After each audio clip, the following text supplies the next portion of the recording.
about. So it's great. The magic of editing. I know, right? We could even edit, even if I say something bad, I can still be edited out. It's great. Right. We have the technology. Okay, so Yes. And we're waiting another 2.5 minutes, and then If- we're going to start the video hey that Shifty, explains if you how to want, you use could Abacus. possibly even like post this in like the I don't know the channel saying that we're live or something like that, or I don't know. Maybe we can do something like that. That might be good. Yeah, just so then people know. Early morning stream for It the is. US, so I guess that probably is going to hit our viewer numbers a bit. No, it's fine because people Okay, it's just you know a who way are to get online at this time are going to be seeing it, so that's gonna be good. Exactly. And I'll also set it to group, and I'm gonna make it so then it tries to prioritize everyone inside the group, so then everybody can be seen. Hey, Yoris. Hey. You know your eyes were set to only. I guess that's how one everyone can be seen. rendering, right? Yeah, I made a mask of my own face, basically, so you can see. Okay. Interesting. Hello, I'm wearing you. Yeah, exactly. You're inside my head. That's probably a weird sensation, especially people have paint themselves. Yeah. Hey, Amish. It's like when Next decided to be the helmet Yes, for the hello. entire meeting a couple of weeks back. Oh yes. Is it okay if I put the camera on you just real fast? I just get some water real quick. So the camera's gonna be on you, and also you'll be in broadcast. Yes. Hello, interwebs. Thank you. Welcome to education. Just do that. Oh, wait,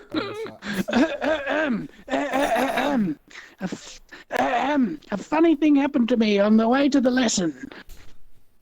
I'm currently trying to. Alright, so I think we're pretty close to time. We've got 30 seconds, and then we're going to make a start, because we're not dicking around this week. It's 12 o'clock, and it's the middle of the night, for God's sake, so I've got to go to my bed soon. I'm very happy for these to go on for 2 hours at midday, but 12 p.m., that's getting ridiculous.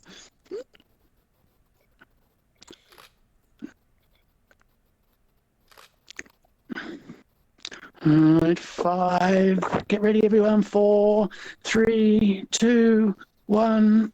Action! And welcome to the 10th educational meeting. Who would have thought that 10 or 12 weeks ago we would have such longevity and enthusiasm even months later? I know, right? Shocking. Stunning. I remember most people are desperately bored of going to school, but apparently all of these people have got up out of their beds or out of their midday chairs or up in the morning to attend an educational VR episode, which speaks to the power of VR education, where people actually want to do it instead of suffer it. To me, anyway. Yeah, so the idea of these ones is that we're going to have probably 3 kind of demo sessions where we're trying out different ways of teaching. I don't know where the camera is, so I'm just talking to thin air. It's on you. It's on you, Zazel. We're trying out different It's on you. ways of teaching. Work it, baby. And so the idea is we will go through the demo, and then afterwards we'll have a chat about what was good, what we liked about it, possible ways to improve that kind of experience. And then maybe right at the end, we'll have a sum up and think about different ways that we haven't yet tried out for making experiences more engaging and that kind of thing. So the first one we've got here was produced by Alex from Alaska, who is currently in bed, but he's left us with an instructional video teaching us how to do calculations on using Abacus. So we can make more if we need them, and he's left a public folder as well if everyone wants to get that. But I suggest we start off by watching the video, and then we can play around with the Abacus. Great. Sound good? Heck yeah. Is that the plural of abacus? Also, abacus? welcome to everyone that's brand new here. Yeah, where this is basically an educational stream, so welcome to that. Yeah.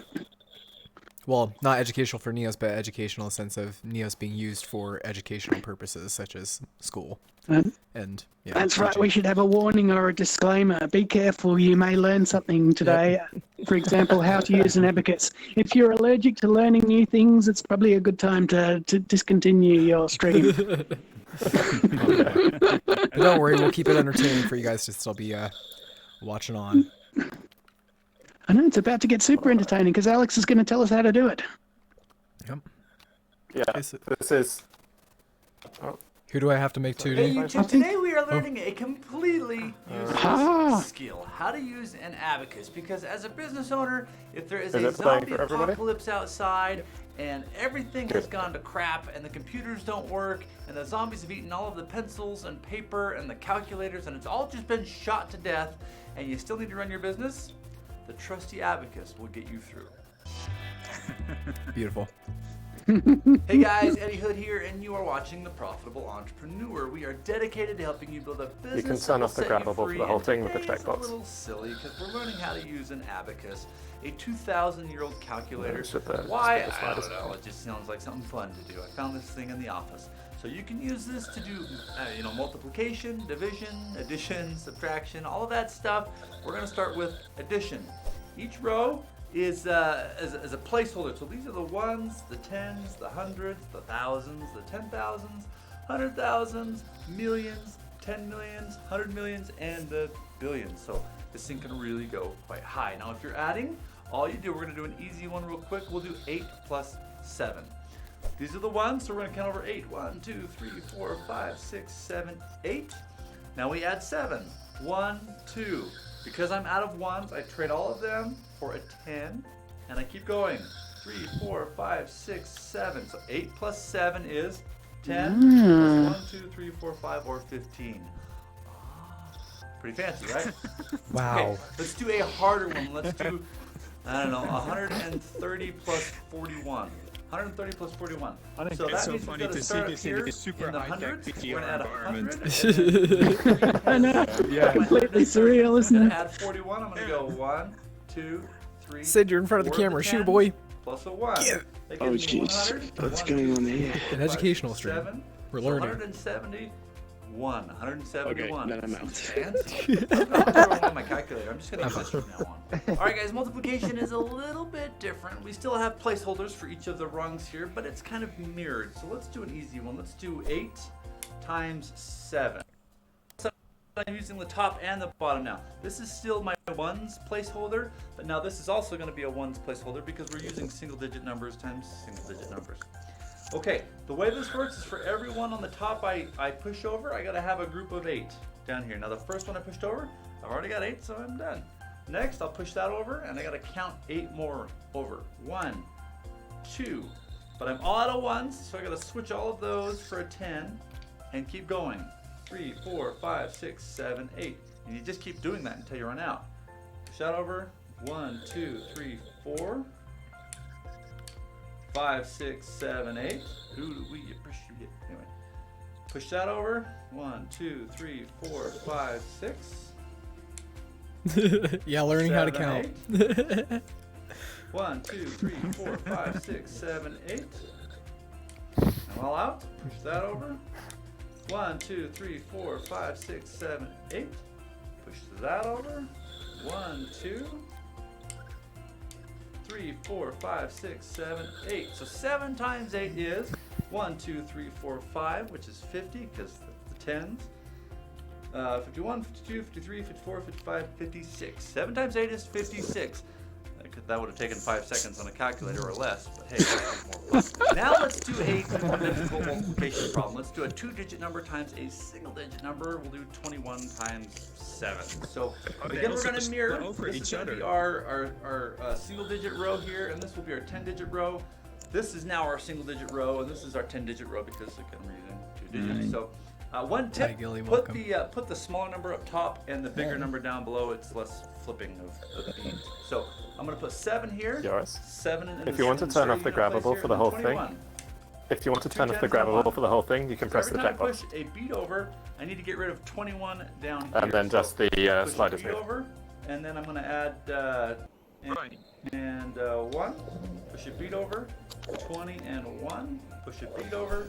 Wait, how do you 20 use and it? 1. He's teaching how to use it right now. What do you mean how to use it? He's teaching. Now I'm all out here. How do you move things? Well, what you do is you aim at them and you grab them. Yep. 20 and Fastening, yeah. 1. The answer Oh wait, why was I not doing that? Okay. 40 plus 1, 2, Yeah, you slide 'em. 5, 6, They're 7. sliding over each other, 100. right? You have What's to this say one? that Not those bad, right? things slide over each Now other. we are in the home stretch. We are going to Yeah, divide with yeah, this big weird looking It's thing. because and we it's don't have the actually physics awesome. I yet didn't to think you make could it not do that but you can. easily. And, Yeah, it's exactly. like And also multiplication to where you're reset mirroring it the is top and the like bottom. a lot of handiwork again. And here's how it works. So let's do a simple one. We'll do 8 divided by 4. If you need this to figure that out, anyway. Okay, so single digits up here. Hey, and you were talking single about digits down divisions. Here just because we're doing single digit numbers. Mm. So let's put 8 up top. And what we're going to do is we're going to divide that by 4. Wow, the guy's so every time unstoppable. I move 4 over, It's hard to keep up with, isn't it? But I'm doing all right so far. We're now going into more complex and I'm done mathematical because all the problems beats are using pushed the over up on abacus. top. That means 8 divided by 4 is 1, 2. Is the video Excellent. the same for All right, you, guys, now or we're is going to it do local? a I mean, I harder think it division makes problem to sense for wrap local, this so video that, up. Let's do you know, if I arrive 125 late, like I divided did, by I could see from the 5. beginning So that we're you using a don't have 3-digit number divided by a single-digit number. So up here I've got my singles, tens, and hundreds. So I'm going to do 125, just like that. And remember, we're dividing by 5, so groups of 5. Don't think of the number 5. Think of groups of 5. So I've got to get rid of these. So for every Doing 5 of logics with these this would be horrible. Singles, boom. I get to count 1 singles. Now I need to get rid of my tens, but to do that, I'm going to push that over and trade it for 10 people ones. implement Right? all of So their still got the same arithmetic number nodes here. with this. I'm going to push 5 over and count another single. Push 5 over, count another single. I'm going to trade out this 10 again. And I'm going to push 5 over, count another single. 5 over, count another single. Now I'm jumping up to the hundreds. yeah, I got so a they problem didn't push here. each other So when I because of push the that physics. over, I get to count Oh, 10 tens, right? Because it was 100. And now what happens is everybody gets messed up and they keep trying to move over the singles. Don't do that. We're just moving in by groups of 5. So I'm going to push 5 over, and now I get to grab count several 110. Mm. Push 5 over, and count another 10. Now we're done because all of the beats have been pushed over. So anybody still 125 divided Huh? by 5. Yeah, it all 20, makes sense. 1, 2, 3, 4, 5. I just nod my head and I I hope go, you guys yep. enjoyed learning this completely useless Yep. tutorial on how to use an abacus. Still gonna You're use a never gonna calculator, use it, but yep. It's kind of cool and it's fun to learn, and maybe it's gonna be a nice party trick for you. I don't know. But if you like this video and you want access to all of the other ones I create in the future, go Wait, ahead is and the- click is that the big, checkbox beautiful at red the end? subscribe button over there. Oh, That will give you because it access to doesn't work. all of our future videos where we Oh have yeah, yeah. No, so business the that will set you checkbox. free. Hang on. The checkbox So that all makes stops it total from being. sense. Is this The a checkbox Basically- stops it from being most grabbable common overall, in Western or just the countries? sliders. Say what? Because Uh, I've never seen it before. You've never seen this before? This one. Yeah, because Japanese abacus is more like practical. So I think it's more I don't think it's just an American thing, right? These things aren't just an American thing, right? No, but he's right that there's different kinds of abacus in different parts of the world. I mean, it's not like we really use them, but kind of traditionally, just. But Alex is from Canada, right? So this is a Canadian version, I guess. I guess. I wonder what the Australian version looks like. Yeah, Do you exactly, throw the beads and they come back or something? It's upside down. That's upside down. Wait, this is upside down? Subtraction. Wait, What is this? Oh. Alright, so I did learn something useful out of that. Oh. Basically, multiplication is serial addition and division is serial subtraction. So I think I could probably use one of these after the zombies come. Yeah, Good only when the curiosity, zombies it's come a good though. outcome. Only when the zombies come will I After the use zombies. this thing. After the zombies. Yep. Oh, Not the after, time of while the course. zombies come, but after the zombies. Teach the zombies. I'm Yeah. curious, Cecil, did Alex give any other information? So what was his goal for this world? Are there any next steps other than looking at the instruction and fooling around with the? Not that I'm aware of. I think the idea was that we would learn to do something fun with abacus. Yeah, the idea of the checkboxes is that it swaps it from being the whole thing grabbable to just the sliders. So you can put it in a nice position and then just move them. Oh, I understand. I guess I'm just a spectator. That's why I can't check. Oh wait. I can change it to that. I feel like it'd be more fun with water slides. Just saying. So I guess this is where the exam starts, and everyone has to grab an abacus and. Like imagine having an abacus and then just going down a water slide with it. That'd be a great old time. Oh my god. Really helps your focus. I will be up for that. It would make me pay attention. Gives you a math equation. Do you want to demonstrate? Do you have an ES give you a math equation that you have to solve, and then it tells you if you're right or not? Maybe. I could, yeah. Yeah, I mean, you could definitely create something like that in logic. Somehow, yeah. There's already been a person. There's already been a person who's made that. Actually, they've made a Quizair type thing inside of here that you ask a bunch of. I will make it so that everyone gets an abacus and you have to find 35 times 40 or whatever, and it's like a race. Whoever gets the answer first. Do you feel you still? Who Do knows, you feel you man? still want to have like a focused discussion about it, or do we just sort of? This one, I guess we can have a few minutes to play around and then we could move on to the other. I guess This one is Japanese. Japanese one. Yeah. There you go. Do you feel Oh wow. the tuition method was useful, valuable? Did it work? All people still using this because it's really useful. Well, I think what is interesting to of course discuss is how helpful it is to learn this in VR, of course. So there's the tactility of using the abacus if I don't have an abacus at home. Otherwise, I could just watch the YouTube video. So what is the added value of being in a virtual space, being able to use the abacus? And then also, of course, how is the interaction with the abacus? Does it actually help feeling the complexity of how you can do calculations or not? So I was curious how it feels to everybody that, when you're dealing with this in VR, I understand it's of course a bit ridiculous that you're using a very powerful computer to simulate, but that's not the point. I think the point is that Alex Hey, wants listen us to what learn this guy something says. about He has the a old bright head. calculation systems. Exactly. Yeah, and so to me, I think it did help that we actually can physically manipulate an abacus where I don't own an abacus, and I don't think there's an abacus in the lab, but I don't think it helps that it doesn't quite work the same way as an abacus with physics. So you can't like drag five feeds across like the chat was doing. You have to do 1, 2, 3, 4, and even then you have to kind of leave them in isolated locations. Otherwise, they disappear into each other. And I think that's a limitation of the physics, where the abacus is a classic example of something that really needs physics, I think. Yeah, but I think it will be relatively easy to program this so he has the right behavior. It's very basic physics. It's very basic physics, that's for sure, but it's not implemented, is it? Yeah, it's not implemented there, but I think we have the sense that still having a video and being able to interact, with a tool is definitively something. It's definitely a step up from just the video. It is a more embodied way of learning how this system works. So I like this idea that you have some sort of physical action in terms of calculation. Plus, you don't have to buy this thing. You don't have to have like it manufactured out anymore, and you can still enjoy everything that's about without having to spend like 100 something. And you could have like a dollars super large abacus as well. Yeah, you could have one the size of planet. And you can be the beads. You could be Engaged. Slide me, go on. Completely engaged now. Right. That's the thing we're missing. We just need an abacus avatar instead. And then people would enjoy it playing with their head a lot more than they would moving into it. Yeah, soon you're definitely joining one of the more brainiac streams, that's for sure. That's gonna be this one very you're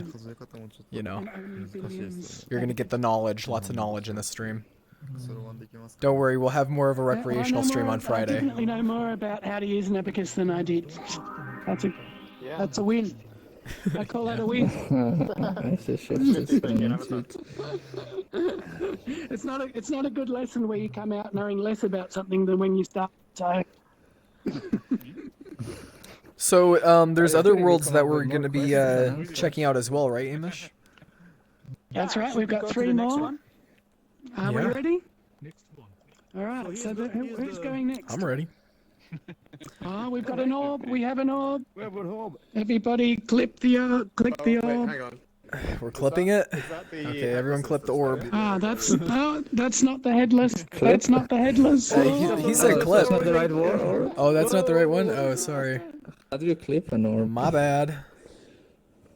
Sorry. Wait, did I click? Oh, well, there they all... Oh dear! And now the half of the people are gone. Was this your plan all along, Amish? Was this your plan all along? I don't know where that orb came. I don't know where that orb. And he just disappears. Okay. Yes, that's the headless. Oh, okay, so this is the one. Thank you. Oh, I was already in here, I think. Oops. Yeah. Hey. So this is gonna be good. Neo Smoke still has to reach back inside of here. Oh, I see. I think. Okay. Oh, I'm gonna- This is a Neosmotic session. One sec.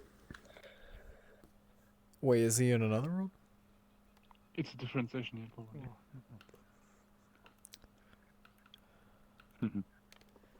I actually don't even have Neo Smotic as a friend. I gotta send him a friend request.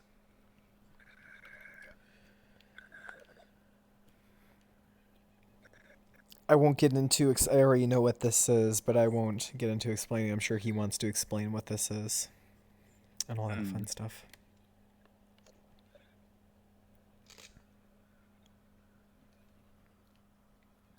You taking pictures? Right. Yes. Very good. Quite interesting. All right, so here we are. Hey, Neosmotic. We got him now. Welcome. We are All right. missing Hamish, though, I think. Where is Amish? He'll be on his way. Always late. Just send him an invite. That would help him out a little bit. Maybe, yeah, I can see from here. I should invite. I sent him one. Invite here. Thank you for being optimized. Ah, yes. Thank So you. very recently, Japanese community loves to use this avatar because do you know Kai Sensei is now English teacher. And Yes. held Which I'm English class. which I'm very happy about that. I'm happy that, you know, the Japanese culture is kind of like accepting wanting to learn a little bit more English. That's so great. I'm happy about that. Right, yes. Today also, so Kai Sensei advised us to come this meeting. Yeah, Since we this can is- learn yeah, this- real English. Yeah, definitely. Yeah, we're gonna be talking English here the whole time, so that's perfect time to. Pleased to have you. Yeah, it's a great opportunity to learn English in Good. BL. Good. Yeah. Gotta learn more. More. And then, hey, welcome. So, Neosmotic, why don't you actually tell the stream what exactly this is right down here that we got here? Because I remember you told me, but I kind of would like. Yeah, so I mean, to get, like, so what I'm thinking here- let me put you on broadcast, my dude. There you Yep. go. Okay, you're good now. Great, excellent. Yeah. So what I'm building here is a campus for the School of Geosciences at the University of Sydney, and I built a number of worlds, going from a small scale world like this one, which is about 4 square kilometers, and this is a replicate, a virtual replicate of the little region that we ask our second year student to map every year, and except that for this year, because of the COVID-19 and the restriction and the ban on traveling, this year basically no student in geology in the world will do field geology, and for us this is and for our students this is a big problem. However, in NEOS, in virtual reality, we can really replicate. We can spawn the world on which we bring our students. Not only that, we can also create the tools they need to really do the work that geologists do in the field. So we have created also a compass, we have created GPS, we have field book, so they can really make the observations exactly the same way they will do in reality.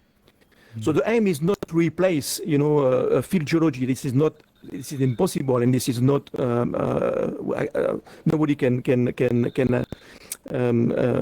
accept that we can replace the real experience with a virtual experience. But we can definitively give a sense to the student, a sense of space, a sense of spatial orientation, and they can definitively look at rocks, look at fossils at high resolution. So what I propose to you is to, if we can move over there in that hill, I'll show you, an example of outcrop. So we can fly. That's a big advantage. Look at all these people flying. Look at all these people flying around. What the heck? There you go. Yeah. I swear it looks like bees just like flying off into the distance. I could just jump there, but All right. So here, what we have here, that landscape is a digital elevation model which has a resolution of 5 meters. And on top of that digital elevation model, I've dropped a Google Earth high quality image. Look at this and rock. Then you can embed a 3D scan of outcrops, and you can see the different beds. It's a rock. Yeah, clearly it's a beautiful rock. See, only in virtual reality will I care about a rock. If it's like in real life, like, who cares? But it's in VR. It's the best a rock. VR rock. Yeah. Hey, Now it's the best rock. This rock is your home, next Yeah. This is my. No, you got that wrong. I have a much better home And than this. typically, Otherwise you'd be yeah. in space frozen to death with nothing to breathe. Wait, no, actually, wait. Is there something on top of this rock? What's on top of? Is that a backpack? I know. I saw the blue thing. It looks like a... Who has a backpack yeah. on here? They got a backpack? Yeah. Yeah, there's a backpack. Yeah. So this is a big rock. This is It's a big rock. Yeah. It's a big outcrop. Yeah. Yeah, it's a nice boulder. That's what it is. The really cool stuff is this. Nice boulder. So this is a geological compass. It points toward the north. The north is the white arrow here. And a geologist will use that. He will use that to measure the orientation of the beds. So he will come here and we put his compass over there and look at the north and say, hey, the strike of that bed here is 147. And then he will measure also the deep angle. And the deep angle will be, boom, 42 degrees. Oh, I think these things. I don't see the compass. Yeah, so that's the compass here. So on that landscape here, I fix a magnetic north, and that compass always point here, toward the north. I love when you say north. From the north. The north. Is it limestone? Yeah, exactly. Who said limestone? Yeah, that's a limestone outcrop. Extra points. Extra And points. He gets a And how golden about the star. structure? He gets a golden Have you seen star. Have you seen the fold? Have you seen how these beds are folded? No. Look around. Yeah. Violence over millions of years. Yeah, look at this beautiful folding. Yeah, so you can measure the fold axis there. So you can measure a lot of stuff, and the cool stuff is that in NEOS you can design the tools, and we use exactly the same tools. So we have a physical reproduction in the virtual world of exactly what the students are supposed to do. Yeah. Have you already used it in a class? Did students already play with this? Well,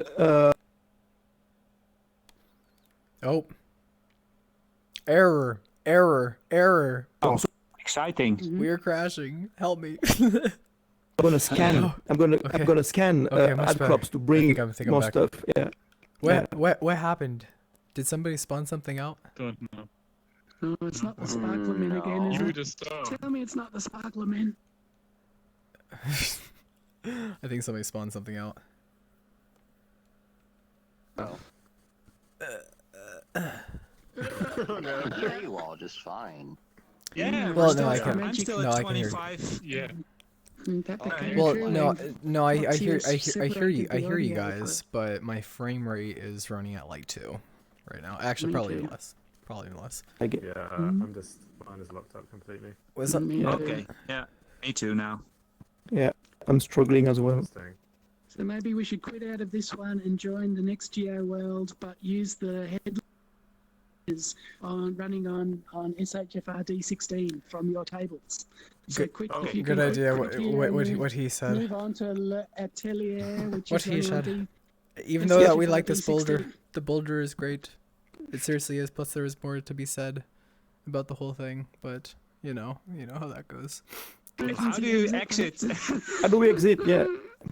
What's going on? You have to wait for your frames to come back. Yeah, no, like that's gonna happen. It's funny that we hear each other so fluently still. Though. No, it's because like it's stuck in a limbo. No, it's the can. world. It's the world. Like whoever is hosting this world, just restart. Whoever is hosting this world, just restart Neos. Oh, I'm back. Never mind. That's better. Oh. Yeah, we are doing good. Oh, there we go. Oh, I can move. Okay, there you are. Okay. Okay. Hallelujah. What I don't happened know. there? Yeah. I'm not quite sure what happened. Okay. Anyway, so yeah, we have here a little GPS handset. So you just in case you get lost, you have your coordinate, your longitude, latitude, elevation, -3 meters below sea level. That's not good. But, wow. yeah. Wait, you're saying that this GPS works? In what way does this GPS work? I'm confused. It reads off your location, latitude, longitude, elevation. Oh, Yeah, number change, yeah. Yeah, I did. Oh, yeah. Interesting. Yeah. I like that. Can I save this? Sure, go for it. Yeah. Yeah, thank you. How is the GPS connected Thank you very to the much. I will digital add this to my information? tools. Did you overlay the landscape with Because GPS I don't know why data? I'll ever need this. Yes, but exactly. So this Oh, I will. landscape was built into a GIS system, For the mountain a geographic climbing one, information that would be really system. cool. So I have true. the lat long, which we are using typically UTM UTM locations, and I've set up also a magnetic direction for the north that corresponds to the real north. So the landscape is properly oriented. And then it's just a matter of getting access to enough of those high-resolution scan of outcrops. I have distributed some photographs of fossils as well, so students can recognize what formation they are looking at. They can make their structural measurements. So basically, they can completely do the exercise in virtual reality. And even when did it freeze again? I see benefit, coming back, to the lab, being able to revisit some outcrops together. So I think that's it's a game changer, really. Oh, I'm frozen again. I don't know if I'm the only one now. No, I'm. keeps joining, and they're spawning something of their avatars filled with stuff. Yeah, I'm getting also, So your students can basically follow a real sequence of waypoints, everything. You could give them a list of locations and say, go to this location. Yep, exactly. That sounds great, but I can't see anything. Because I'm like Or about getting there without having a bus crash, or about travel. So there's lots of advantages. Amish, I'm dying. It's not me. It's not me. Yeah, we need to move to the next world because this is Let's almost. Let's give up this one and go to the it's back. Atelier. L'Atelier. Yep, let's go there. And Atelier? choose Yes. the right version. Oh. Wait. D16 Okay, where is the orb? on your table. On my table? Oh, back to the table. Yes, well, my frames are back. Here. Oh. Here. That's okay. I can just join on Amish directly, and I'm not, I'm also running at a full 72 frames when whoever is hosting this world is doing this one's much better. Here we go. I'll join Amish in that one. I think that is the reason why the other world sort of crashed. I think Not on a might be headless that's- server. Sorry. Yeah, maybe that's 14 people trying to talk over these domestic Wi-Fi. This is much better. This is already much better. Whereas Yeah, this is this is the laboratory connected to the fiber backbone.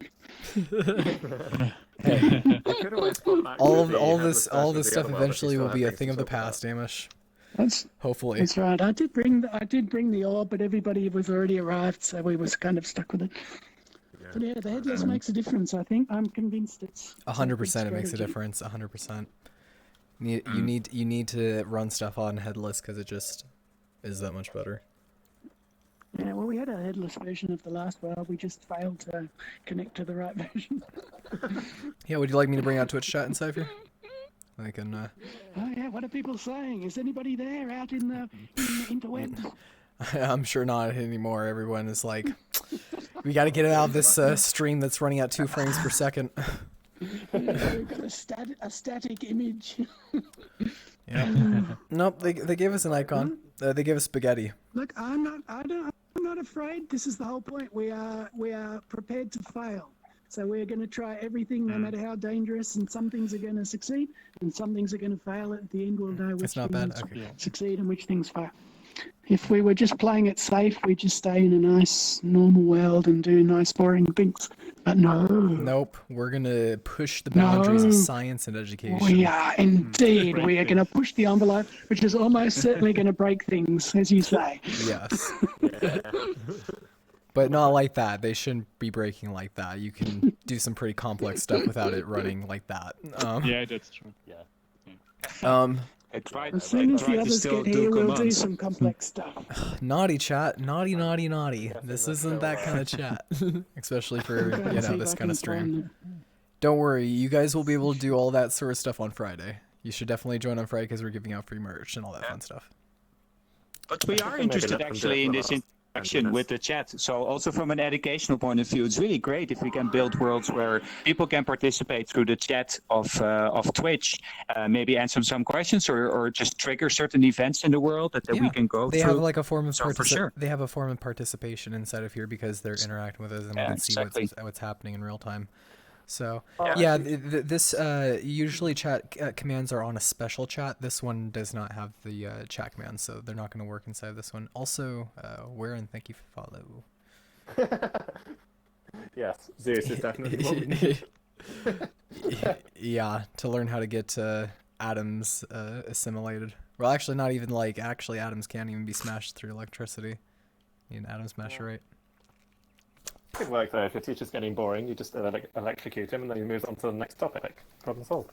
Yeah, like this, the whole class should be able to judge that. If all the class says, yeah, we should just Zeus this professor that they're getting boring on the subject. And next. Next. It's like we already know all this. Next. I found some more people. We're going well. We've got 10 now. Cool. Okay, so whose world is this? Right. Whose world is this? Again, that's mine. Yes. Yeah. It's Neosmotics. Okay, so let me put you on broadcast again. Maybe you can so try to talk about a specific thing. So we kind of already talked about those things. What's going on with these spheres and such? All right. So here we are touching one of the big advantage of Neos, of virtual reality. I teach structural geology, which means that I teach spatial data. We are talking about planar features, linear features distributed in a three-dimensional space. Those features can be distant by kilometers. And we are interested in geometric relationship between those features. For instance, we may have a planar features in one direction, another planar features, and we're interested in the intersection, and the orientation of the intersection. So we need to train students to form a mental picture, of very complicated structure. When you use a blackboard, a whiteboard, a computer screen, you are obliged to project everything, your entire 3D world, into 2 dimensions. So for instance, this is a kind of thing I'm forced to use to explain to students what is, a structural contour, what is the dip, what is the strike. And for students, extremely difficult to read that, because yes, it's 3D, but in fact, the 3D has been completely, stuck and squashed into a planar feature. All right. Mm-hmm. Now you can now take the equivalent in Neos, and now and you actually make it 3-dimensional. Exactly. So you make this three-dimensional, and really, I mean, this change everything, because a student can take that stuff, look at it from different directions, you know, and this changes completely everything. So suddenly here, you no longer need to squash everything in 2D in order to teach 3D 3D, you know, geometry. You can go straight into that, and students will understand that, yeah, if you have a planar surface in blue, we orient that planar surface by the concept of strike, which is the angle from the north direction clockwise to one of the structure contour, which is an horizontal line, and then that plane has a deep angle. Okay, the deep angle is this, all right, and the plane has a deep direction, which is which the plane is dipping, and to three features, the strike, the dip, and the deep direction, fully orient in space that planar features. And it's so much easy to explain that on a 3D model, you know, than to use this and ask the student, you know, to in their head trying to figure out what's going on there. Synthesize So this is one of the great. this is one of the power of and once you have that, you can go really further. You can explain concept like topographic contour, for instance. You know, we are all familiar with the concept of topographic contour. There are those lines there. Actually, in my landscape here, this is a landscape from the Canary Island. Those gold line here are topographic contours. They are lines of equal elevation. And we use this concept in structural geology to not only to map, but also to understand the architecture of the geology underground. And we have plenty of tools that we ask our students to learn, like, for instance, the StereoNet. So the StereoNet is an interesting thing. This is one of the techniques we use to project, you know, the surface of the Earth onto a flat map. So typically we use two types of projection, the Wolf StereoNet, which consists in projecting the surface of that lower hemisphere here onto the equatorial plane, using the pole here as a pole of projection. So each point at the surface of that sphere here has a location on the equatorial plane.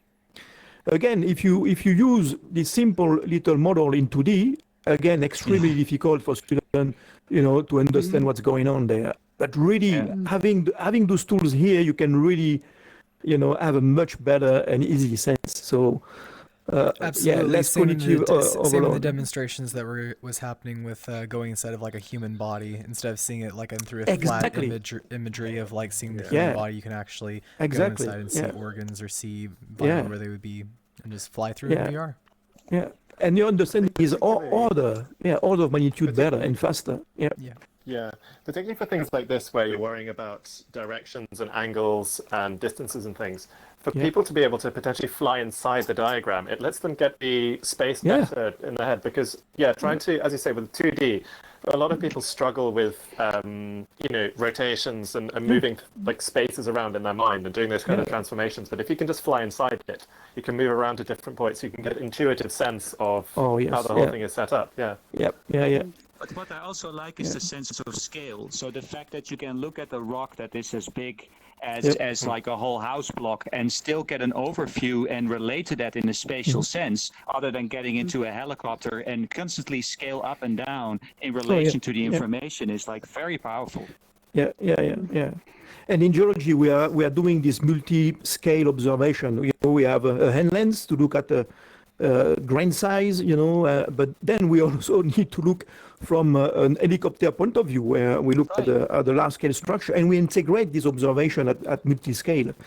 In VR, you know, you have access to all those scales at once. You can really fly high, and you can zoom in, and this is extremely powerful. Very powerful. One Very thing interesting. that occurs to me is that we don't even have the language to describe shapes like these, do we? I mean, we can all identify a sphere and a cube and a cylinder, but what shape is that? I mean, can anybody explain in words to me what I'm looking at? It's just impossible, isn't it? But if you... It is a warp wave. It's a warp wave, is it? Whatever. But when I see it floating in 3D, you know, I don't have to describe it in gruesome detail. It's just hovering right there in front of me. It's a isn't broken it? starship. So here, for instance, that model here is telling you that there is these two guys there. There are two geologists. One which is a very good geologist is that one, and this one is a very poor geologist. Because a good geologist knows that in order to understand that structure, he needs to look, in a particular direction. He needs to look in that direction, parallel to the fold axis. This is a folded layer, all right? And if you want to describe the shape of that object, only by looking in that direction, you can have a sense of the true shape of that fold. Because if you look on the wrong direction, then you have a completely different perspective. You look at that fold is completely flat, and that's a wrong description. What you are looking is just the intersection between the cliff, a cliff on erosion surface with a fold. Go to explain these kind of things when you have only a two-dimensional screen or a monitor. It's impossible for students. It's extremely difficult to grasp this. But here you can physically experience that very fact that yes, you can only describe structure only if you look carefully on the right orientation. Yeah. Very interesting. Yeah. So what is your strategy for getting... Go ahead. So well, you were saying, and then we ended up a bit stuck in the world, but you were saying you're going to try these materials out in September, right, with your students? Yeah, in the second semester, I'm going to use this display, actually, via Zoom, for instance. We can, Zoom, the session, we can, broadcast the session into Zoom. So already I'm going to be able to show the students, in the class, all those objects. I'm going to be able to fly around and take those little models and turn around. So this is already a good, interesting first step. But of course, for in September, I want them, to have, their headset and come into the world, to do the observation, the mapping, in virtual reality. And that's, I've tested this with one student, and well, that student was really interested in VR to start with, but I can clearly sense that they're going to really enjoy that exercise. Yeah. It would be very interesting to compare the two perspectives also. So the students who have done your course through Zoom and a screen share, and people who have done the course in VR, and sort of compare a bit whether the impact of one platform or the other was different. Yeah, it would be very interesting. Yeah. Indeed, yeah. Yep, that was going to be my question too. What's your strategy for getting people into VR? That's the big challenge at the moment, isn't it? How on earth are you going to deliver this stuff? But Zoom's the medium option. Hopefully that comes out from even more so us getting a better Quest build going through, because we haven't even touched Quest builds in quite a while because of the new UI. But the new UIX is actually going to be updating it out quite a bit, so that going through, I'm sure, is going to help out getting more and more people into using this sort of thing, especially if Quest builds are more optimized. Yeah, I mean, you can already do a lot on Quest, but you can't do this geological model. We'll be able to do more on Quest, a lot more. That's why it's like, that's great. That would be another game changer for us. If the only thing we need to access those worlds is a headset, a Quest, then in terms of cost, it becomes very interesting. I mean, to do this kind of field trip, we ask our students, a few $100, to pay for accommodation, transportation, etc. So basically, this is the cost of a VR headset, So it's in terms of investment from a student perspective. And kind of getting into the technology right now is a good idea because of the fact that there's going to be better versions of Oculus Quest, like an Oculus Quest 2 or something like that, that will be running way more performant than even its current version. So that will be available to people, maybe in like 2 or 3 years, maybe even less. So less, I would hope. Yes, me too. That Qualcomm XR2 chips would be exciting, isn't it? Yeah. One thing also I have to say is that Amish was the guy who introduced me to the world of VR. It was September 2019. And I bought my very first PC in January. And I cannot believe and already that. You're a builder of worlds. Yeah, you build, and I keep building worlds. Here you are. And that's very, this is very important, because when you talk to your manager in your university, people may be impressed, say, oh, Jesus, he must have taken, a month of work to build that. No, a few days, and that's it. It's just, and this is very also that's because something to I them find they're normally having to incredible. work inside something like Unity or a game engine to be being able to build out this sort of stuff, and that's why using Neos for these sort of VR demos, it just makes perfect sense, because you can get your stuff done like 10 times quicker. It's amazing. Exactly. Yes. Yeah. I was thinking earlier that a good username for you would have been Slarty Bartfast, because he was a builder of worlds specializing in fjords and stuff. So you could have been a specialist in folded geology or something. Amazing. Brilliant idea. Apart from the intellectual property concerns. No, right? Come and see my fjords. Come and see my fjords. Thank you for the follow, Junk Rabbit. So, is that all to show for this world as well, or is there? Yeah. I think yeah. I guess great. Does anyone, Two nice examples. While we're here, has anyone got more thoughts for how Neosmotic could improve it? Like, I don't know, are there things that you can imagine you could do in Neos that would improve it? I don't know. Of course, we can. The first thing we need to improve is the accessibility, and we have already touched on that. At the moment, to have access to those words, you need to have a PC. You have and for a lot of our students, they have 50% of our students are on Macintosh, so they use Apple Mac. So already there, boom, it's a big sad people. Yeah, well, I want one of them, I'm joking. One of your students are going to see this trailer and they're like, huh? Yeah. How dare you? And then we're going to be getting into one of the things that gets me excited about your geo stuff is that you could potentially mess around with the kind of missing element from all of the observational stuff, which is dilating time. Like you could do, continents drifting and smashing into each other, and erosion over years, and that kind of dynamic stuff. Volcanoes erupting or landslides or whatever, and that's something you could literally not do any other way. I mean, you can't go and see a million years of dynamic change on any field trip. So I imagine that would be really cool to see. No, exactly. It would be cool to have a landscape like this, being built. Actually, I'm working on procedural landscape at the moment. So I have a student, research assistant, working on that. And I reckon we can do things. We can do quite. There is very spectacular technology at the moment being developed, where you can create a procedural landscape in real time, which is so realistic that a computer we won't be able to tell if the landscape is real or if it was produced by another computer. So that's really, really powerful. So there is some artificial intelligence there, but a computer, the job of which is just to check if the landscape is real or not, where we are at the point that where we are able to create hyper-realistic and that's one of the things that strikes me about the area too, is that it seems to me you have amazingly advanced methods for sort of building models of things, but kind of poor ways to look at them and interact with them. If some of those amazing models out of a supercomputer that dynamically produce terrain or something can actually be interacted with via a VR headset, then you have the perfect combination of educational material.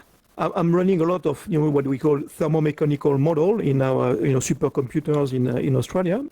We are reproducing geological processes, tectonic processes over tens of millions of years. We are building mountains. We are building continental rifting, and we produce 3D models. With landscape, erosion, sedimentations, and yes, bringing those this 3D model in Neos. It's a different experience. Is really completely. It's mind-boggling. I've had this experience a few times so far, where I show people their own data. So it's like someone who's modeled some archaeology or someone that's modeled some molecular stuff or something, and they've spent years looking at it on a flat screen, and you say, oh, give me your file, and you bring it into Neos and you show it back to them, and they just go, oh my God, my data is so beautiful. And you think, well, you've never seen your own data. You've been working on this for 30 years, you've never seen your own data. It's quite kind of mind-boggling, really, isn't it? Whereas Neos lets you do that. You can see your own data in all of its beautiful three-dimensionality. Data. My favorite. You gotta love data. Show us your data. Show us your data. I'll pass. We love data. Not unless you can get me in the computer, Hamish. Then I'll give you the data that you need. Oh, we're gonna have a sort of Tron learning experience. All right. Yeah, then I'll be giving you my data. Gilly for me, this is more. Archetypal example of the power of virtuality for education. Just so compelling, isn't it? It's ridiculous.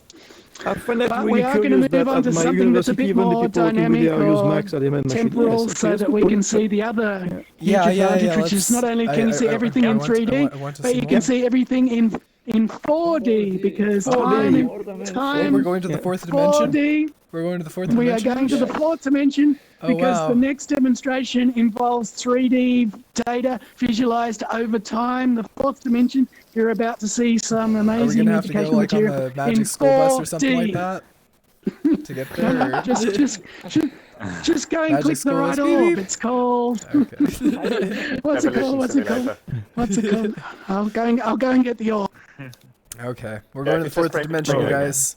Be prepared. 4D. You'll be amazed at how much it looks like the third dimension.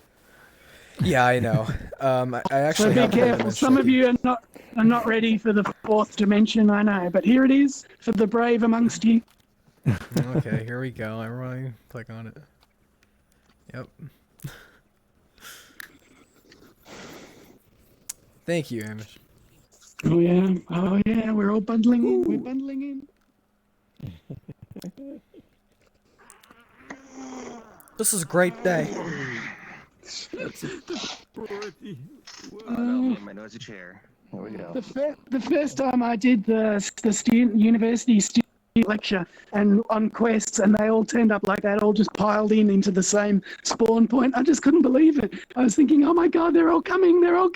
I know, it looked like a flood. Suddenly there were a dozen students just popped up at exactly the right time. It's 12 o'clock. Boom, boom, boom, boom, boom, boom. They all appeared like magic. I was like, oh, I can't believe this is so brilliant. But anyway, we're all here, and we're going to listen to the magic of evolution. Imagine if classes even more people. I know. One day. I know. Like a scene out of World War Z, a flood of students. Hey, we'll just get the whole school at that point. It'll be great. So where are these fourth dimensional objects of space and time? All I see is three-dimensional objects of space and time. Wait, you need to wait for time right here on the fourth dimension. For time to do its thing. All right, quiet now. Pay attention. This is complicated. Can you build a pumps? Just so I can. Oh, yes, certainly. Sorry, I beg your pardon. So if you gather around over here, in fact, I'll swap into another avatar because I think chat said I was hearing them. Hey everyone, listen. Listen everyone. Okay, we're paying attention now. Paying attention. Oh yeah. Yep, you should have it. Have I got?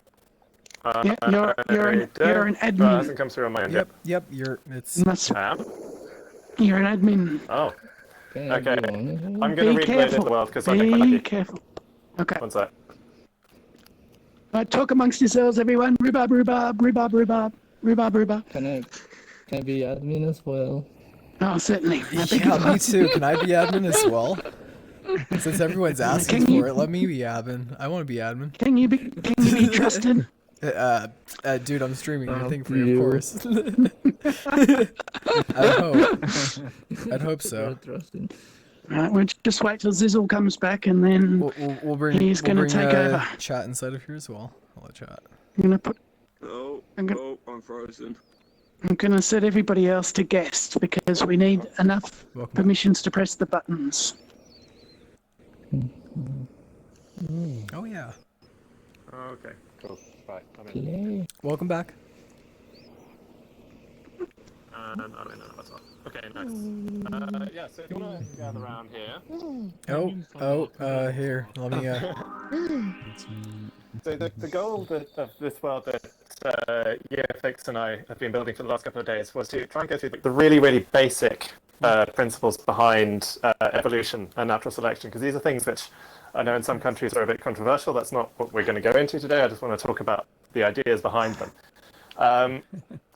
So we will have some things to play with in a moment, but I just wanted to talk through some of the kind of observations he made when he was a young man on the trip to the Galapagos, which helped him come up with the idea of evolution. Because the observations are actually kind of really obvious things, but it's the way he combined them to come to a really powerful conclusion, which I think is quite interesting. So one of the first things he noticed was that with a lot of animals, or living things in general, they have the ability to produce a lot more offspring than is required just to replace them. Right, if you think of rabbits, they can have large litters every couple of months. So you could potentially produce huge amounts if you look at. Baby. Exactly. I always thought that was because they like I've humping, got a rabbit don't right they? here to play with. Yeah, rabbits love to hump. So do humans. Yep. Yeah. I guess in the time of COVID, I probably didn't need to explain the concept of exponential growth. That is what living things can do. So there's the potential for them to make huge numbers of them. So that's his kind of first observation. But then the second thing he noticed was that for most species in the world, most of the time, the populations remain fairly stable, which seems to be kind of in contrast to the fact that you could be producing huge numbers. So he thought on the basis of those two, maybe there's some kind of competition between all the members of a species, which means that only the most successful and only the luckiest ones are the ones which survive to then reproduce. He then thought, well, between members in a species, there's obviously some variation. I mean, we can see this between people, right? We all look different. Even if you've had pets, dogs obviously look different. They're all the same species. So there's variation within it. But we also know that that variation is heritable to some extent, right? So children tend to look somewhat like their parents. So when he put all these ideas together, what he got was, well, if there's sort of competition between organisms, between living things to reproduce, and there's variation, on the basis of that variation, it's likely that some will be slightly better adapted to the environment they're living in, better able to survive and then reproduce than the other ones will. And because things inherit the traits of their parents, the better adapted ones will tend to produce children which are also better adapted because they've got the same traits. And those children will tend to do better and tend to outcompete other members of the species, so that over time, your population will shift towards having a greater proportion of better adapted individuals for that environment. So that's how over time your whole population shifts towards being sort of more fit or fitting better into the environment, if that makes sense. So Fix and I have produced a machine, or a setup over here, which is designed to simulate this process. Simulator. Exactly.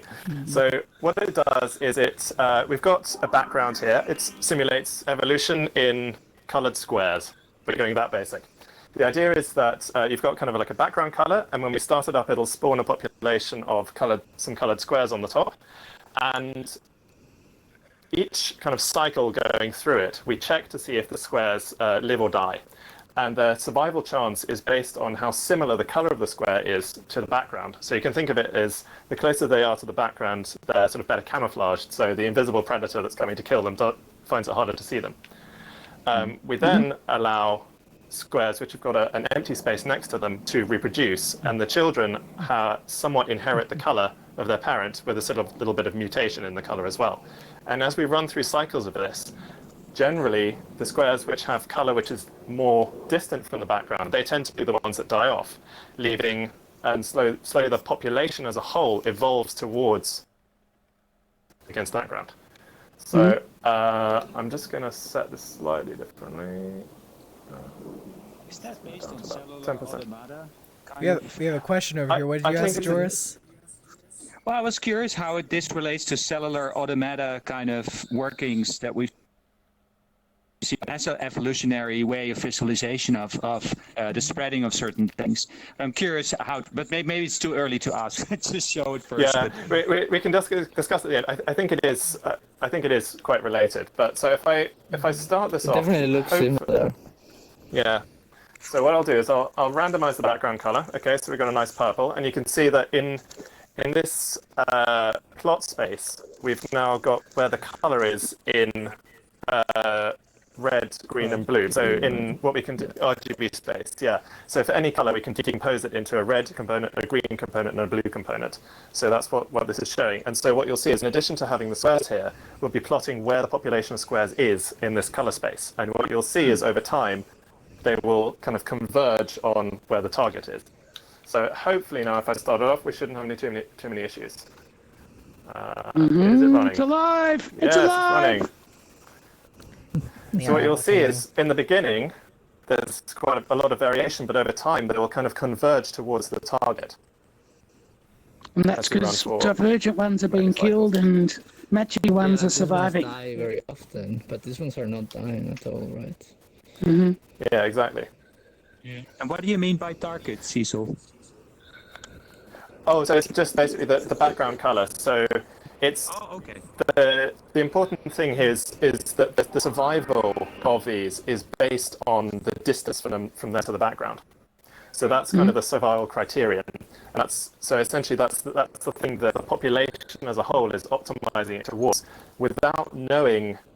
So it's not that when they reproduce, it's not that they know what color they need to move towards.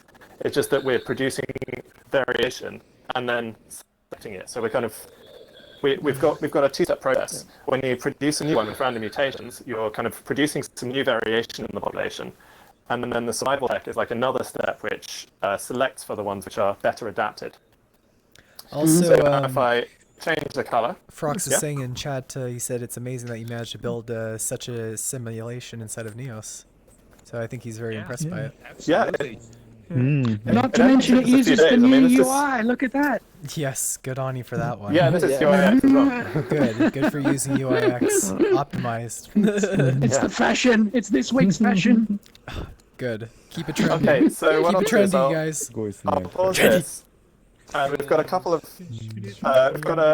other ones dotted around. So if you want to separate off into small groups and have a play around, try fiddling with the settings and see if you can figure out what aspects are required to be there to get evolution and which aspects aren't required. Play around for a few minutes and we can have a chat in the end. 生き残るために最適なところなんですけど、それにだんだん向かっていく様をシミュレーションされている。あそこのこれが生き残るってこと？ Oh, hang on. Yeah, so because I have a black background, then black squares tend to live longer, and any other color is being penalized. Also, nice to hear from you, Frox. I came back early from my camping trip. Yeah, definitely.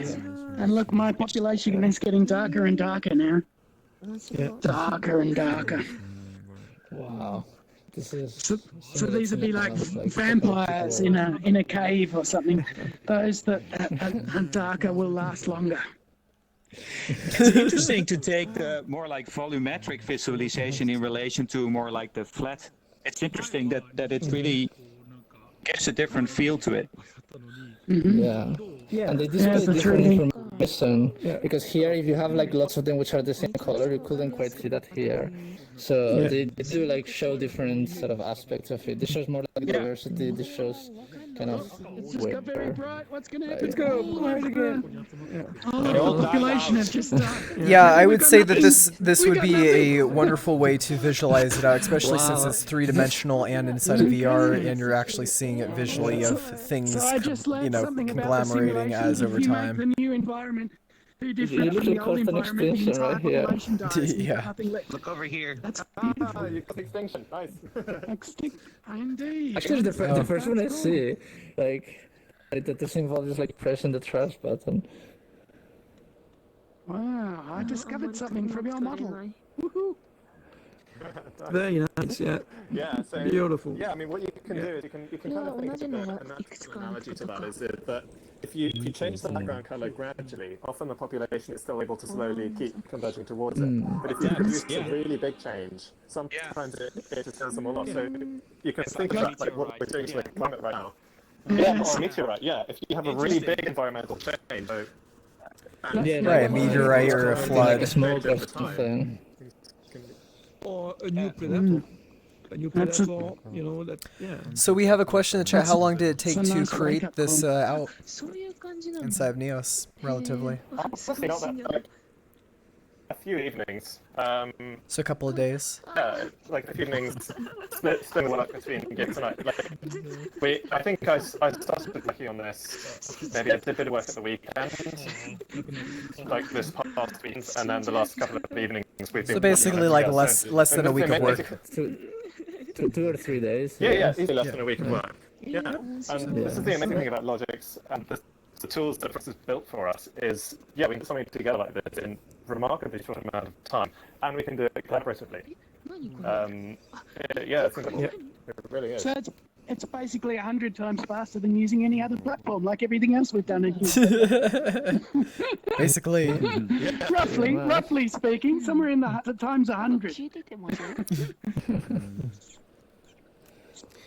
Well, I mean, if it's 3 days in comparison to 300 days, then that would be 100 times. Yeah, exactly. If this would have taken 300 days to be building out.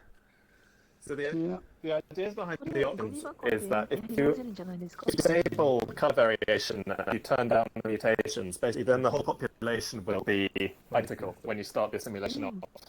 And that means that if you've got no variation, it's impossible for the population to evolve. So that's one criterion that you absolutely need. There has to be some form of variation.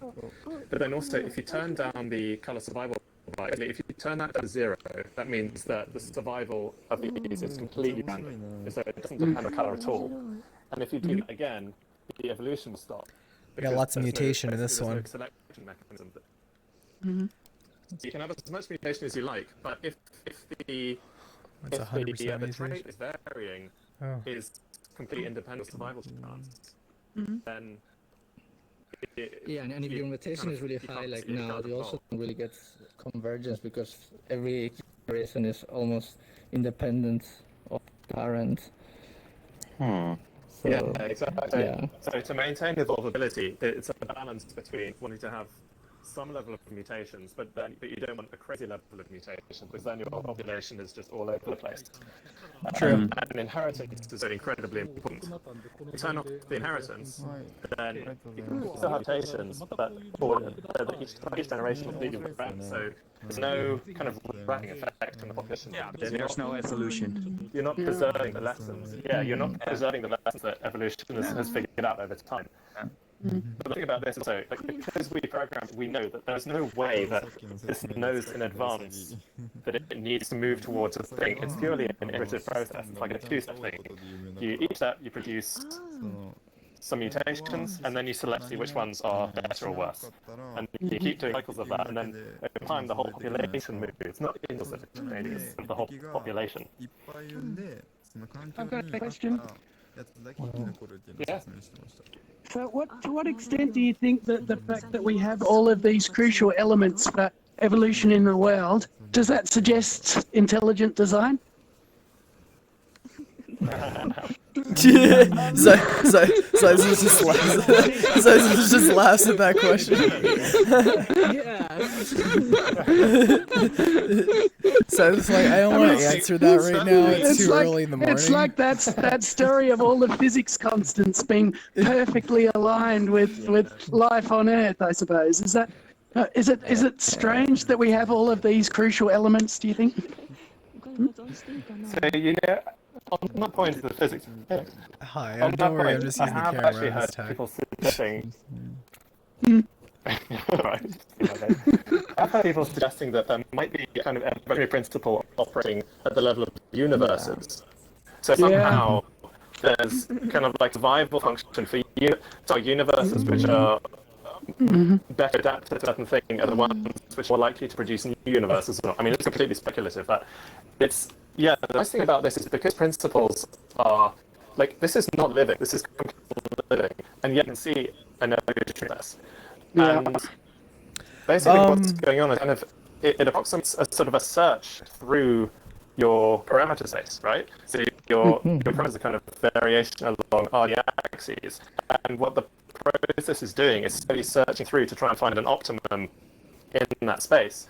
So you can apply those kind of principles to design, right? Did you want to say something about that? All sorts of things. Yeah, actually, I was going to show you. You told me to try to find some things, so I've looked for some examples of applications, essentially. I don't know where to like place this. Yo, yeah, just place it right there, my dude. It's coming off my vision. Yeah, actually, this is my screen, so. But yeah, I think that was a troll question by. Oh yeah, Mr. so I will send you a version later. Can I just point out that at this point that in case people haven't noticed, this is Heliflex's PC monitor we're seeing in a window in Neos. Just in case you're this noticed. is live. Yeah, this is basically kind of like screen sharing that he's doing right now. This is live. That's great. Yeah. Look, you can see his mouse moving around. Okay, now quick, open up your browser history. No, I'm just kidding. I'm glad there's no like two-way control yet. Yeah, don't worry. I won't be asking you for that one, my dude. You're fine. I don't think I will import this here otherwise. Okay. Yeah. So what is this right here? Why don't you explain what you got going? This metal device. What is this thing? I mean, so this is like, I mean, this is literally on the Wikipedia page of genetic algorithms. So this is the most famous one. So this was actually used by NASA like 20 or 30 years ago to design an antenna. So basically the idea of all of this is that in here you have like, you know, the color space is 3 numbers, but like this could be like literally any space, like, you know, it could be the space of all possible antennas or the space of all possible living beings. But as long as you parameterize it somehow, so like here is 3 numbers. I don't know how many numbers it was in here, but you know, however many numbers you need to specify all possible kind of antennas. And then you literally apply the same algorithm with some reward, like some sort of objective that determines how fit they are and likely to survive. So in here it was like how close they're to the color, but here you can define anything like how well it receives a signal, and then just like let it run, you know, completely on its own and see what happens. And it typically results in like designs which like look completely nothing like the human will ever think of, but often they work like much better or like at least better. And yeah, that's the yeah. They kind of look kind of organic as well. And totally alien to what a human being would design, basically, is often the outcome, isn't it? We sort of look and think, what was the computer thinking? But it turns out that it's the best solution to the stress pattern required or whatever. Yeah, and it's kind of fun that it looks like organic shapes because it's the same principle that is operating in nature, right? So you can see that perhaps there's like some sort of general things which are nice and good. So like this is, for instance, the sort of look of like things. Nature. That's right. The same process that decided that trees should look like this instead of like cubes or triangles or whatever. And actually, it's very cool because this is all converging with 3D printing technology, because all of this stuff, like this is kind of applying this to industrial design of, you know, like things in bridges and the insides of airplane blades or whatever, and all of basically any metal material thing that you do in industry. Like before, you had a lot of constraints because of manufacturing of how it has to look, because you cannot literally manufacture, you know, inside cavities of arbitrary complexity with like normal things, like with 3D engraving or whatever, or even with casting. But with 3D printing, the space of possible shapes that you can make is hugely larger, and so you can just let the evolution run free, and you can still manufacture it. So that was like a huge like relief for people that liked genetic algorithms, because finally they can actually be made real with 3D printing. Very true. So and the things look very cool, and these sort of things are being used already in sort of like, you know, the airplane wings and things to make them like lighter. And so, yeah, basically the inside of airplanes is starting to look like like like how your bones are inside, just full of like little cavities and intricacies. Which I think is kind of cool. They might end up looking like giant birds. Yes, that would be interesting. What is this, a Rick and Morty episode? Oh my gosh. I don't know with that one. Well, graphics, I would be very interested because you now have a lot of interesting codes that are like algorithms that are evolutionary in a way, the single parameter that can change. And it would be very interested to see what other applications it can have in NEOS as well, for generating indeed landscape or structures or maybe the way that certain things behave. That would be really interesting to see. Yeah, there's so many examples. So, for instance, this one here is in the same idea to evolve floor plans. And actually, I like this because it's related to another thing you showed previously. You had a floor plan you showed where you had people actually run through it. So this idea, I think, he used some probably much simpler kind of simulation to simulate people running through hallways. But by doing that simulation, that was sort of the fitness objective function. So it let it design rooms and hallways freely, as long as it minimized the time it takes to go from room to room and minimize like congestion and so on. And then just like see what it came up with.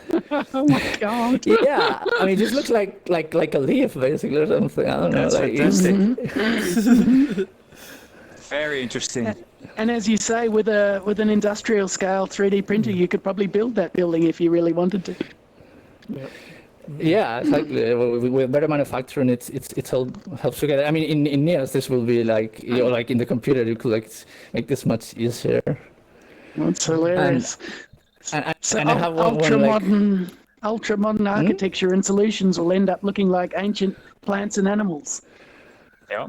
Basically, I mean, like kind of cellular, simple, like the simplest creatures. In the future will be all like solar punk, weird, organic, growing buildings. That's I'm sure great. it will be really cool. Good, more food should be Yeah, grown this in is a fun buildings. example. This is a fun example that I just remember I found some like years ago. This is actually a website that you can tell it, what foods you like, or even like whole dishes you like, and then you can tell it, like sort of your well, I want these nutrients and I want more calories, but I want less carbs, but I want this amount exactly, blah blah blah, anything almost, and then it actually uses a genetic algorithm to try to fit everything you tell it. Okay, you want all of this, but you still want to eat this kind of dishes preferentially. I mean, maybe it's not quite possible, but it will basically try, and it basically optimizes your diet. So. But how does it taste? But the how does it, algorithm can't yeah, know how does that. how does it taste? Yeah. You still need Can the computer have taste buds? That's what we need. We need to have the AI have taste buds. We need to generate out taste buds so they can know what tastes awful and what tastes good, so then it doesn't have bananas. And you just have like an artificial mouth and. Yeah, because nobody's gonna want to have bananas right after, like mushed up in their pasta or something like that. It's just not gonna happen. There are limits to what the AI can do so far. I mean, there are machine learning algorithms that try to predict how tasty something is. I haven't tested how well they work. But actually, in Japan, there is a really cool place called I think it was called Singularity Cafe or something.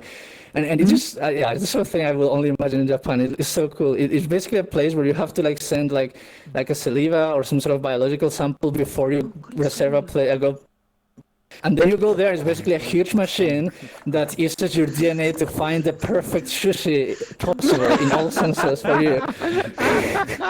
And it actually like 3D prints it live for you and just gives like a little thing.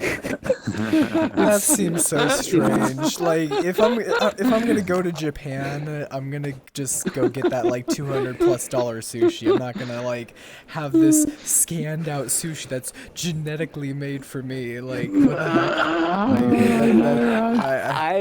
I I like the idea. But it is a fun concept, I guess. But did you actually did it taste good? Did it taste like pretty good? No, I haven't gone. I haven't tried, unfortunately. Is it expensive? I'm guessing it's pretty to try it. expensive if it's freaking. It looks expensive. If you look at the website, it looks super fancy. So that sounds like a research project. You should submit a grant application. Yeah, I saw this in that this exists in I think it's called Singularity Cafe or Singularity something. Cafe, and they make the most perfect sushi for your genetics. For your genetics. Yeah, and your taste buds. The takeaway from the whole session. I know, right? That's great. Do you know the details? Like, because I want to go. I'm in Japan. Yeah, so. I don't know of my head right now, but I can find them. Yeah. Yeah, it's silly. Okay, great. Sushi's good, right, Amish? All right. I like sushi, I have to say. I'm not sure I need it. George's face was just like immediately in my face. I will look for it. Sorry. Especially when I look through Joris's back head and I just see like the back. Yeah, you can look through my eyes. How Be about the mask. that? Like, look how I'm looking at the world. That's some Jeepers Creepers stuff there, my dude. So your desktop machine seems to be working a lot better now. Have you solved some problem or other? Basically, I reduced the resolution a lot, and that's what makes it work with my internet. It's really impressive. It's very impressive. I'd love to know the latency. What are you playing right now? What is this video? It's about 2 seconds. Really? So this Wow. is the Singularity Cafe video. You can't hear it though. What? I could import it in a way that you can hear desktop, it. What is this desktop craziness, view in now, so you can do anything. What? They're Yeah, 3D he's not printing telling us how it Is it works, in though. Tokyo? No. I think so. I'm not. Because it says Tokyo. What? I think it is in Tokyo. Is Yeah. this craziness? He's Really? he's painting a cube of sushi. That's I've never heard of it. What is this? It's lamps. They're feeding them lamps. What's going on here? Are we in 2020? Obviously. This is 2030, but today. Lamp is delicious. Delicious lamp. Yeah, this is Sure, Minecraft this is a sushi. real Yes. place. And it looks like a spoof, doesn't it? Okay, good question. I mean, Yeah, it does. Wait, It looks like, yeah, 海外さん like some sort of transmedial. it says Oh, open they in are producing. open in 2020. Cheers. なんかそういう話してて、で、その自分に最適な it looks real. I Guy mean, has to tell us whether it's real. そんな聞いたことないけど、 Yeah, 聞いたらこれ見せられた。 well, I don't know what it says here. シンギュラリティ。寿司シンギュラリティ。 Well, they can read it. Yeah. And they're laughing, so they can tell us whether it's a joke or not. Okay, that's a good point. 何かね見て Does it look real? 調べてみないと分かんな The いけど。 backdrop definitely doesn't look real, especially with the robot arms. Why would you need robot arms Yeah. to present out your that's not even for the 3D なのかな printing. これ。 Like I that's, mean, I think the whole point is to make it look as futuristic as possible. Like, right with the what do you need this, like, you know? What are these things for? Are we putting drugs into our sushi now? And why are there cats here? What's going on? It reminds me more of Westworld than a restaurant, I have to say. Yeah, exactly. Okay, but no, if this place does exist and this is like an actual thing, yes, 100% I would love to go. That sounds amazing. 3D printed food at the Wazoo sounds good to me. I mean, if it's not real, it should. That's my point, I guess. It should be. Yes, and even if it's not real, we could build it in EOS in about 3 hours. Yes. The robot arms and the whole... I mean, That's true. Come on, let's do it. Let's start. Let's build it. Right. Anybody got any industrial robot? I'll bring it So- to sushi. So Amish, is there more places to show off and or demonstrate any more things, or So that's the fourth world that we were planning to build this week, but I think we still probably plan to debrief this world a little bit with suggestions, and then that's that's the end of this week's demos. でも But なんか it's because last time we did too many and we moved too quickly, so we thought we'd slow down a bit of time and actually think a bit about what we can offer by way of feedback. So we're going to enter the feedback phase of the evolution world. Yeah. Yes, the feedback loop. This is how evolution works. Did it help you understand? Did it help you understand anything more about it than you knew previously? A little bit. I'm a little bit more aware. Yeah. Sammy, This is I the learned URL something if about you driving my want. population to extinction. That was Okay. managed to kill my URL. entire planet within about 2 minutes. So that's a warning to all of us, I think. How easy it is, actually. Huh? That's right. That's right. It's a fragile ecosystem. Yeah, exactly. you must be very careful with it. Must cherish life in every single moment of it. Oh. Absolutely. That's right. あれ Only small changes. When you get that, when you're Another- able to have really large numbers of people in the world, I can imagine having sort of an evolutionary game or actually play the game several rounds after time. And Oh, 100%. Yeah, that different characters. that would be a that's- great idea. I like that idea. Yeah. Considering the Yeah, amount that's of people what- that we will have It's inside of here, ones. 100%, I think people would be willing to demonstrate that out. But you know, Yeah. limitations as of now. But that's more a future I know thing. it's a little tricky. Yes. I was going to suggest the same thing where you get spawned as a certain color avatar and on a similar background or not, and the eagle comes and tries to eat you, basically. Oh.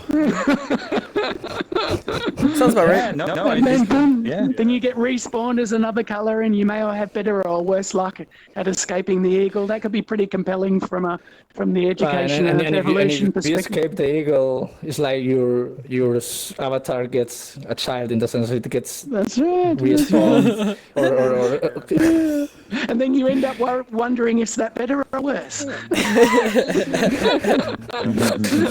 a really I was nice just day. like Ian, actually. 最上階で You end up calling the eagles, I'm here, I'm here. やってるらしいけどでもコロナでちょっと I mean, you can become friends with the eagle. Like, as long, like, it doesn't matter as long as you survive. It'll work. There's no rules. あそんな一緒に Yeah, whatever the strategy works. と Yeah. Yeah, I think I guess I would want to say to the stream people who are watching is we've been having these every couple of weeks, and the idea is So to try right, and explore just keep different it, ways to learn. just keep in mind, Zazel, you're very choppy right now. Like the microphone's a little bit choppy. Oh, okay, alright. まあ So, Okay. but you can, but repeat, do it like a sentence, and I can like repeat kind of like somewhat of what you said if it's something that gets missed. Yeah. So the idea of these sessions is to try to figure out ways in which this could be could give extra, could make less bad. Let's put it that way. Mhm. Exactly. So if anybody in the community has just to ideas say- about how to improve education, they could probably pitch them at us, couldn't they? They could send them along on the Exactly. stream, or they Yep, could add as them well to the as- Discord, yep, as well- and then yeah, we we could try have and the implement them Discord and server experience them on our- and evaluate. Oh, is that a better idea If than... if anyone's here inside through our Discord, please click on the link on our channel, and you can join. It's under the edu-science section of the folder, and you can actually add in some input or get in contact. One of the things I've noticed so far is that it's the people that do less education for a living that come up with the better education ideas because they think outside the box, and they're not just doing blackboards and overheads and PowerPoints. They're doing stuff like this, and obviously See, here's the thing this is, is so much better. Science really Yeah. needs repetition, but it also needs some form of thinking outside of the box as well, right? And it's like most of the Some time, creativity. there's a lot of people that can do repetition in science, but there's not a lot that can really take out of that repetition and not wanting it to be again and again and again and thinking that they know what it would be. So, yeah. That's why those teachers that Yeah. are really good end up doing, TED Talks with 5 million views and things. 'Cause if you get it right, it can be really, education can be really compelling. But if you drag out the same old boring sepia-toned overheads, not so much. Exactly. Yes. Very much so. So, is that all that we have for the presentations, or? Any other feedback on the evolution world? Pretty much that. Yeah, I think we've probably covered that. So No. Sweet. So let me set it out. Yeah, that's awesome. Cool. Thank you, everyone. Thanks for joining us, everyone. That has Thanks, joined us. Giselle. Yeah, that was Gearfix. Yeah. more and food for thought for another week of head scratching. How do we actually make this work? So, chat saying thank you, and we're gonna be ending off the stream for right now. So thank you everyone that has joined in, and we'll be talking a little bit inside of here. So if you want to join us here inside of Neos, we'll still be talking, and I'm sure everyone will be talking about some stuff. But we'll be ending off the stream for now. See you all later, and everyone's saying thank you. So thank you guys for hosting this. Go education! Go education! Go education! And science. Have virtual reality be used to the most powerful way that it can be, and having it be used in schools is the best way, I feel like. So, yep. See ya. Good night to you, Doctor, and Everix. Nice to see you again. See you, Patrol. See you, Gum. See everyone. Thank you for joining us.